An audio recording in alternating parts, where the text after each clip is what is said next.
Last week in Michigan politics, as President Donald Trump returned to speak to a joint session of Congress for the first time in roughly half a decade.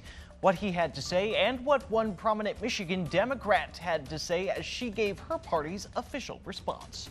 Plus, a local community college making a move to ensure its continued federal funding at the expense of its DEI efforts. What that college is saying and where they go from here. And Michigan's constitutional ban on legally recognized same-sex marriages has been unenforceable for roughly a decade. But renewed concerns are leading one state lawmaker to try and wipe it from the books altogether. We'll have details on what he's proposing. I'm Josh Alburtus, and this is your 13 on Your Side Rundown.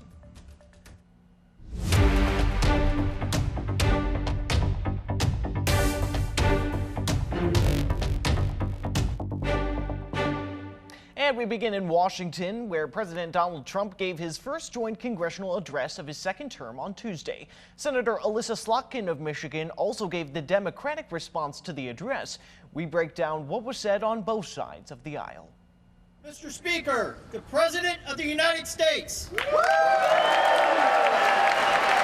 For the first time in roughly half a decade, President Donald Trump returning to the well of the U.S. House to address a joint session of Congress. I return to this chamber tonight to report that America's momentum is back, our spirit is back, our pride is back, our confidence is back. Trump speaking to plans and actions on issues including the all-important economy. As you know, we inherited from the last administration an economic catastrophe and an inflation nightmare. As president, I'm fighting every day to reverse this damage and make America affordable again. The president also speaking to what the White House has felt to be cost-saving efforts to cut the federal bureaucracy. Some reported cuts, others have vocally opposed as reckless and haphazard. To further combat inflation, we will not only be reducing the cost of energy, but will be ending the flagrant waste of taxpayer dollars. And to that end, I have created the brand new Department of Government Efficiency. But the address was not without pushback.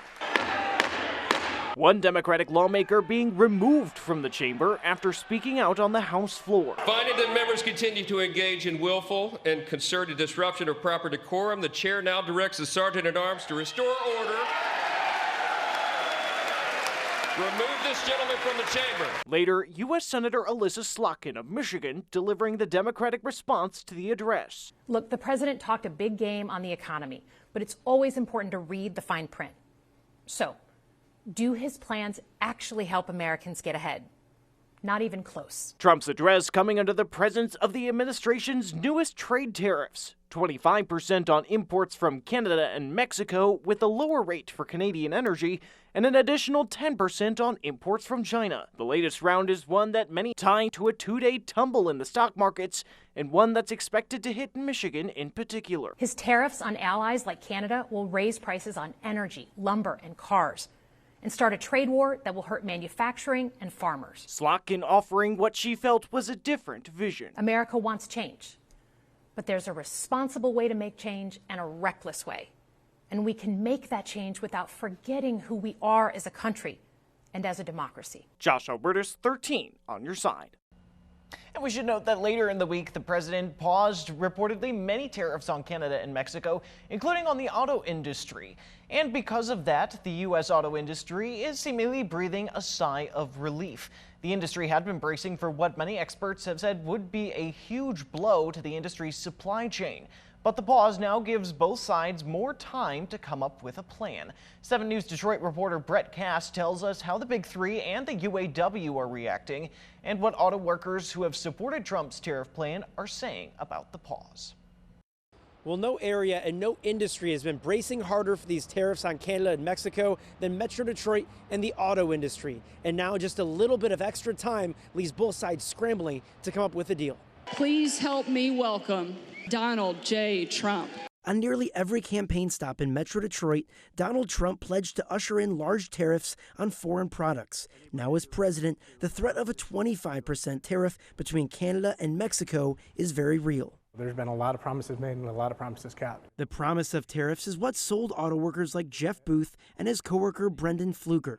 But just as the tariffs were set to kick in, the White House delayed them for another month for automakers after a push from the big three. I actually support that so he can actually work with the automakers, and then he can work with the union and see what's the best plan to bring the most jobs to America. Using the 25% tariff on, let's say, Canada and Mexico, that's just a negotiating tool. They can't react to that 25% tariff very quickly, and I think maybe, following those discussions, they've convinced President Trump that maybe, that we need to dial this back a little bit.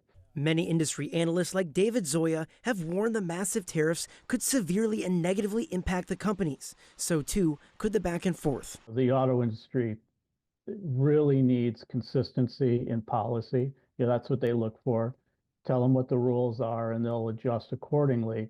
But it's very difficult to do if the rules are changing constantly. Glenn Stevens of Mich Auto calls that day-to-day uncertainty debilitating, saying despite the pause, damage has already been done.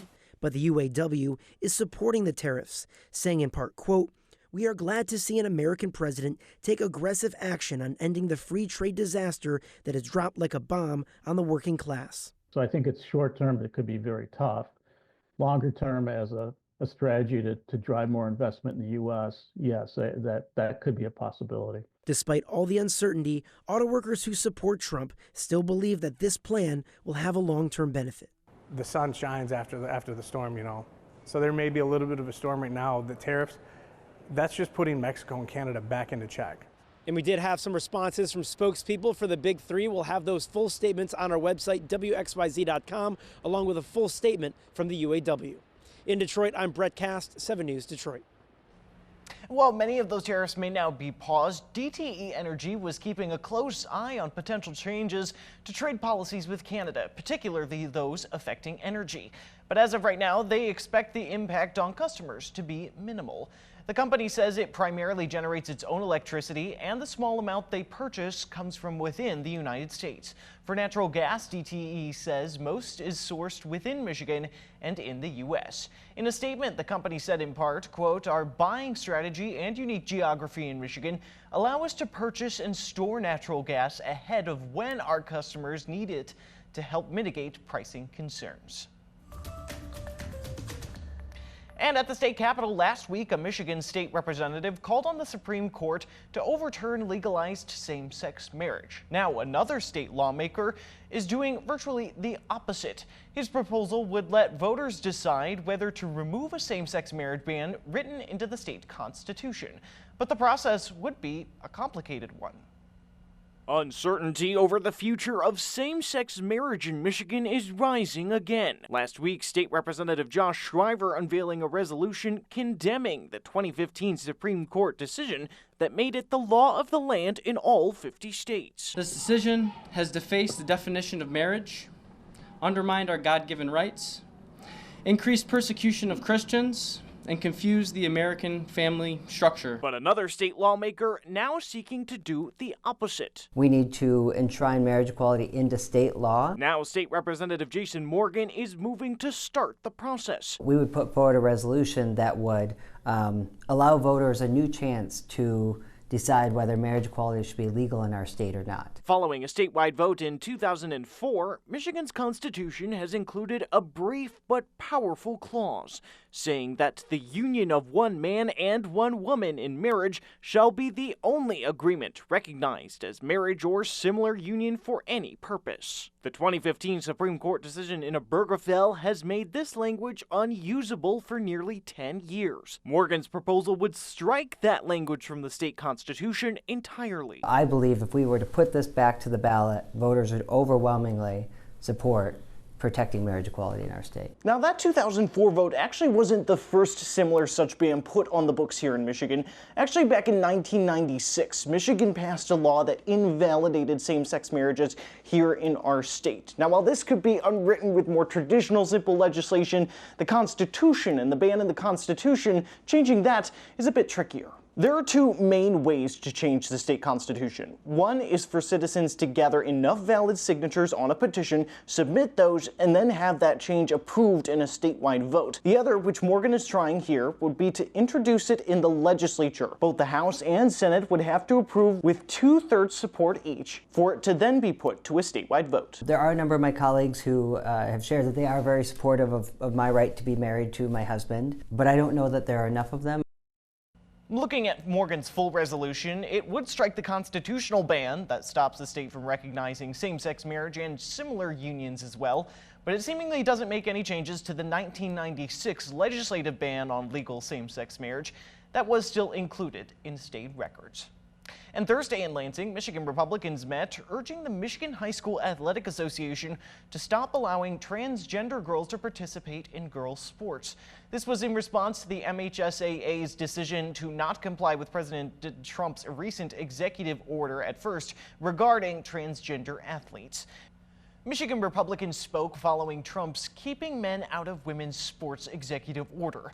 The order directs the federal government to rescind all funds from educational programs that deprive women and girls of fair athletic opportunities. Even though speakers Thursday said there were only 2 transgender athletes competing in the state in the fall, Senate Republican leader Eric Nesbitt, who is also running for governor, said he believes that number should be 0. And sometimes it's good just to let boys be boys and girls be girls. Let kids be kids. Don't let these adults plow in their ideology into our children. And our girls deserve a fair and level playing field, not a system that sacrifices their safety and opportunities to appease those who deny reality. The MHSAA is still using a policy as of earlier this week that allowed transgender girls to play on female teams on a case-by-case basis. Last month, the organization was waiting for clarification on potential conflicts between the executive order and Michigan civil rights laws. House Republicans unveiled their new funding proposal to fix Michigan roads this week. GOP lawmakers want to avoid new taxes by shifting more than $3 billion of existing money toward road improvements. The money would come from dedicating all taxes paid at the gas pump to roads, cutting pork barrel projects, as they're described, and increased revenue from higher tax returns. The proposal now goes to a House committee for consideration. The governor's plan, meantime, also called for about $3 billion in spending, but included a new corporate income tax and a tax on marijuana. Another prominent Democrat is eyeing a 2026 run for governor after filing paperwork on Tuesday. A spokesperson for the Michigan Department of State confirming to 13 on Your Side that Michigan's Lieutenant Governor Garland Gilchrist filed paperwork this week to form a committee to run for governor in next year's midterm elections. Gilchrist would join Secretary of State Jocelyn Benson and Genesee County Sheriff Chris Swanson as the current Democratic candidates for governor. Republican Michigan Senate Minority Leader Eric Nesbitt and Anthony Hudson have also kicked off their bids. Detroit Mayor Mike Duggan, a longtime Democrat, has also announced his campaign, but as an independent candidate. Current Governor Gretchen Whitmer is term limited after she completes her second term in the office following the midterms. The U.S. Department of Education's recent call to end public education programming that uses what they call racial preferences has spurred action from a local Lakeshore college. A letter from the Education Department outlined multiple advisories that the public schools should comply with or risk losing federal funding. While the suggested actions from the DOE don't make direct mention of diversity, equity, or inclusion programs, commonly known as DEI, many institutions are looking at their own DEI programming as areas where possible violations to the advisories may be present. President of Muskegon Community College, Dr. John Selman, recently shared a letter to faculty and staff with updates on their DEI practices. The letter says MCC will be pausing diversity programs to minimize the risk of losing critical funding. The president says that DEI practices are still a priority, so they will continue to monitor the situation. People in Mason County want changes to the intersection in front of Mason County Eastern High School in Custer. It's where 16-year-old Samantha Jo Bateson died in a crash last month, and it was the focus of a village council meeting this week. Samantha, or Sammy's, parents were at the meeting. They told 13 on Your Side they were going to do whatever they could to prevent what happened to their daughter from happening to any other children. Sammy was killed in the crash on US 10 and Main Street, or Custer Road, on February 19th. This week's meeting was held at the high school to allow people in the community to talk about their concerns, the intersection, steps towards change, and the like. According to MDOT, the state is committed to establishing a new school speed zone in that area. This wouldn't change the permanent speed limit on US 10, but it would flash a yellow light at the school for a period of time in the morning and afternoon during arrival and departure, and speed would be cut to 35 miles an hour during those times. Talking with Ryan Howe, who's with the village and also the school board, he said this intersection has been a problem for years. The number of people that came up that know, they're like, Ryan, I'm like, I know, they're like, this is what we've been trying to avoid. What happened with Sammy. And like I said, it's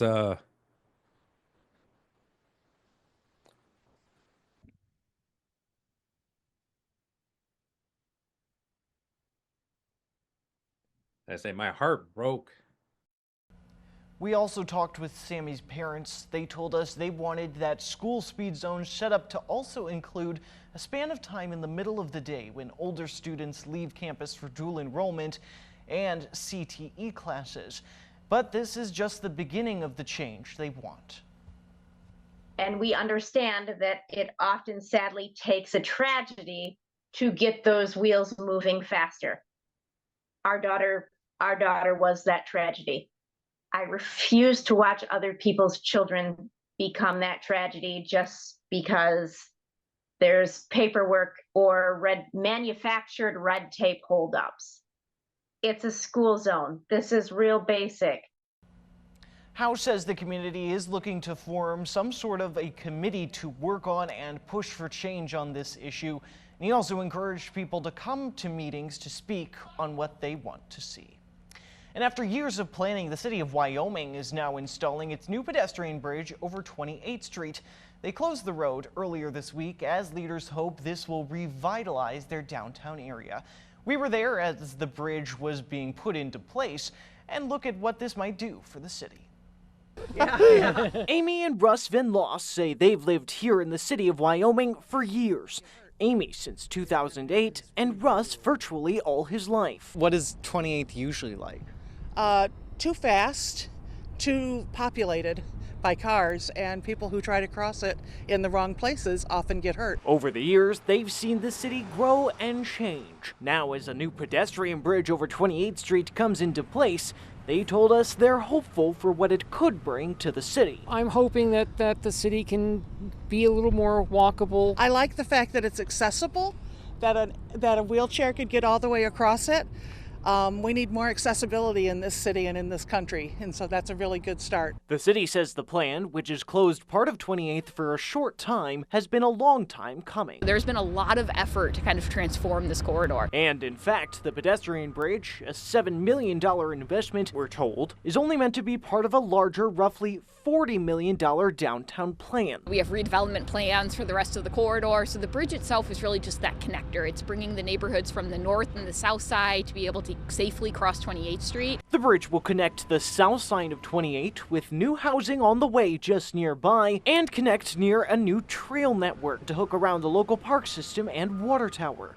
The Van Losses believe it would likely be a tough task to truly create a downtown the likes of which city officials envision. They can try. I mean, I'm more power to them, but I think it's going to be very difficult for Wyoming to ever have a real quote-unquote downtown. Because there is a real downtown. It's downtown Grand Rapids. Wyoming's a suburb. It has always been a suburb. It will always be a suburb. One of those officials signaling to us the city is playing a long game to make this area into a true downtown. Keep in mind, vision takes time. And, as I said, this is a program that the city's been working on since 2012. This takes time. And so give it another 5-10 years after this, and I think you're going to see a very different Wyoming, and it's going to be really exciting to be a part of it. Expected cuts to the Department of Veterans Affairs has some concerned over how veterans are or will be treated given the current landscape. Coming up, we have both what the head of the VA is saying is the case and how those potentially impacted are speaking out.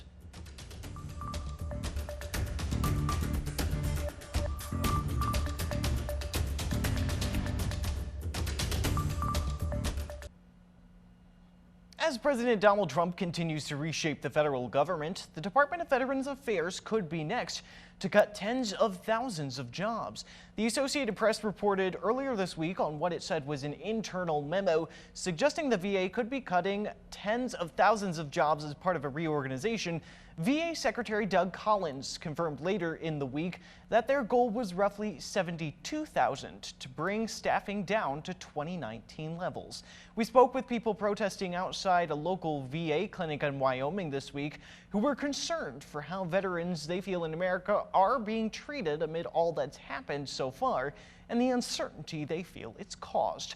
A supporter and two others who said they were veterans but did not want their faces shown on camera due to their situation or what they said were their benefits. While their numbers there were few that day, they made clear their concerns were anything but small. I'm here to support the VA. These guys are misunderstood and they gave their life. And seeing how all the federal workers, other veterans and everything have been treated, I'm tired of it. We're not battling about that it might be right to look to where can we make efficiencies, where can we cut waste. But to do it in the method that they're doing it, it's not humane. We did reach out that day to the State Veterans Affairs Agency for comment on what was reportedly that memo and potential cuts, but they declined to provide a statement on Wednesday. As cuts across federal agencies continue, we also spoke with one woman who says she lost her job after her employer's contract with the federal government was canceled. 13 on Your Side's Jeremiah Brown has her story. I started my day and I went through my day as normal. West Michigan native Maria Devroy was working for a federal contractor, developing ways to improve healthcare technology in the VA. We looked at the computer and the software that providers use, and we apply principles of psychology to that to be able to improve healthcare technology. But after work towards the end of February, she and her coworkers learned they no longer had a job. My dog started pestering me, so I took him for a walk, and I came back and I was getting texts and Slack messages from coworkers about the fact that our contract was terminated, work stop effective immediately, and we would not be returning to work the next day. This came as the Trump administration canceled contracts across federal agencies. Devroy says they were working on the VA's new electronic health record system, and she worries what the discontinued work means for veteran care. There are many different considerations that have to be made before it can be used on vulnerable populations such as the VA, and so that it is tailored to meet their needs of both the providers and the veterans. Without our work, I worry a lot about what this will do to the VA. She also has concerns about the thousands of VA employees that had been terminated, with the Associated Press reporting that the Trump administration plans to cut tens of thousands of more jobs. They love what they do. Their job is not easy, but they love it, and it's very important to them. They loved what they did, and it's so hard to see all of that happening and playing out in real time.